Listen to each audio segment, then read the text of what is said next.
Voici la deuxième partie de notre émission sur la faculté de médecine de Besançon. Aujourd'hui, nous verrons le secteur de la recherche et l'avenir du centre hospitalier universitaire. Mais avant que nous retrouvions le doyen Magnien, le professeur Grandmotet définit ce qu'est le centre de génétique de Besançon, un centre unique en son genre. L'implantation du centre de génétique à Besançon était l'un des soucis constants des responsables de la faculté. Et ceci pour deux raisons. Ces installations font partie de l'équipement d'un centre hospitalier universitaire tel que l'autre. La génétique médicale, qu'est-ce que c'est? Eh bien, c'est évidemment une forme de la médecine très scientifique.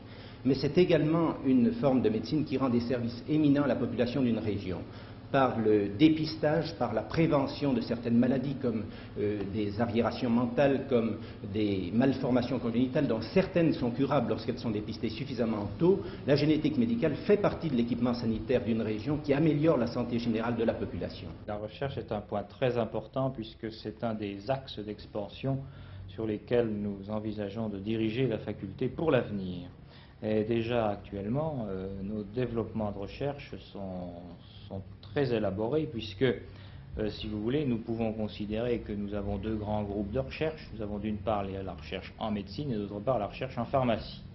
La recherche en médecine est essentiellement marquée par des regroupements et en particulier par l'existence d'une part du centre de génétique qui est lié au laboratoire de recherche de cytogénétique, lui-même partie prenante du laboratoire d'histologie et d'embryologie. Et d'autre part, le groupe de recherche concerté, qui est un regroupement des divers laboratoires et des divers services de recherche, avec mise en commun des personnes et du matériel, permettant des recherches approfondies sur certains thèmes très poussés et très chers.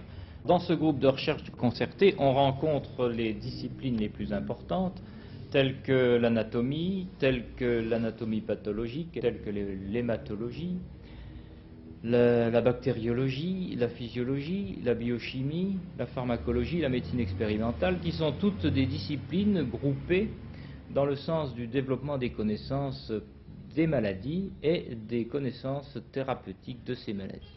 Professeur Véron, comment fonctionne ce groupe de recherche concerté?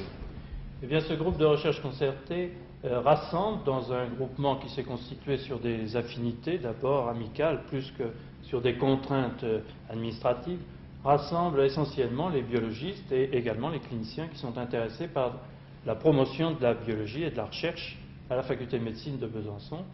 Nous mettons en commun tout le matériel que nous possédons dans nos différents laboratoires, particulièrement le matériel lourd, et nous mettons en commun également les techniques dont nous disposons pour utiliser ce matériel, et également nos connaissances qui sont très diverses étant donné les spécialisations de chacun. Nous avons un programme de recherche qui est très vaste. Il est indiqué sur le tableau un certain nombre de thèmes sur lesquels travaillent un nombre important d'entre nous. Ce n'est évidemment pas limitatif parce que certains d'entre nous sont très spécialisés et trouveront une place un peu difficilement dans cette énumération, mais c'est le propre des jeunes facultés. Je crois que d'ici quelques années, la marque propre de Besançon sur ce groupe sera plus nette qu'il ne peut l'être maintenant, mais nous sommes un peu des pionniers. D'autre part, nous avons un groupe important de recherche en pharmacie, telles que les recherches qui s'effectuent en pharmacie chimique et les recherches qui s'effectuent en chimiothérapie anticancéreuse. Nous venons de citer les données de la recherche dans notre faculté. Eh bien, je pense que c'est sur ces données de la recherche et sur son implantation que doit d'être considéré l'avenir de l'expansion de notre faculté dans le cadre non seulement de la région, mais dans le cadre extra-régional, car il est bien entendu que notre faculté doit dépasser le rayonnement régional, elle doit avoir un rayonnement national et international, et sa situation géographique, je crois, peut le permettre à condition que le développement scientifique soit correspondant.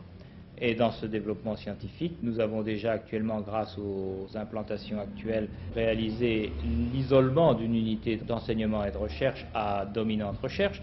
Et je pense que dans l'avenir, nous avons déjà des prévisions en ce qui concerne l'implantation d'autres unités de recherche. Dans l'avenir, nous espérons, nous fondons beaucoup d'espoir sur le nouveau CHU de Château-Farine.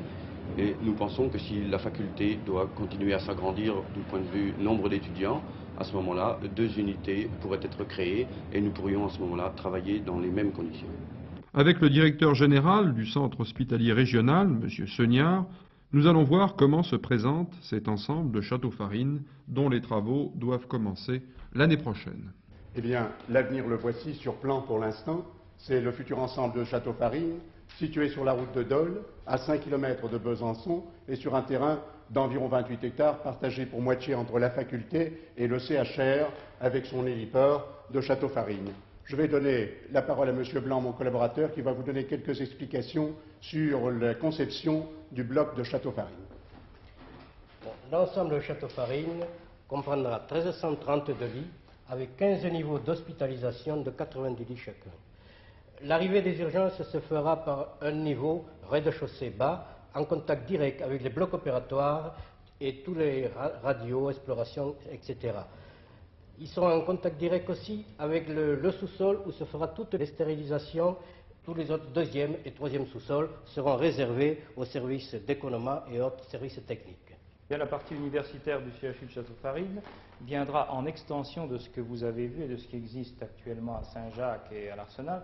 Elle sera constituée d'une série de bâtiments, dont une partie seront essentiellement constitués de laboratoires de recherche qui seront imbriqués avec les laboratoires du centre hospitalier, une autre partie faite de bâtiments purement d'enseignement, et l'ensemble de ces bâtiments, de ces unités, seront liés à des terrains de sport, à des bâtiments, des salles de sport, et en extension sur l'arc de cercle, à des logements d'étudiants et des installations pour les étudiants, de façon à ce que l'ensemble de leur activité ne se disperse pas et reste dans le cadre de ce campus. Je pense que les Francs-Comtois sont tout à fait aptes à assumer une telle expansion de leur faculté de médecine, puisque ils ont un caractère très particulier, des qualités très particulières, et il y a au fond de chacun un peu ces qualités que l'on retrouvait chez Pasteur, et qualités puisées dans le terroir,